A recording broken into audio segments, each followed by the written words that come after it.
Here we have two immiscible fluids that are flowing between two parallel plates in which the top plate is moving and the bottom plate is stationary. These fluids have different viscosities. Fluid 1 is more viscous than fluid 2.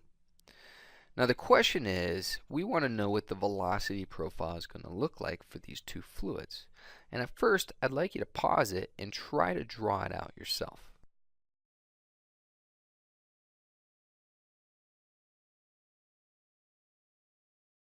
Now that you've drawn it, does it represent one of the figures shown here? If it doesn't, you may be off a little bit.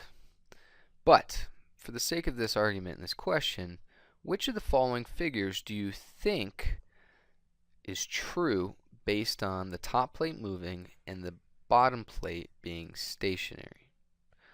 Choose an appropriate answer by clicking on the figure.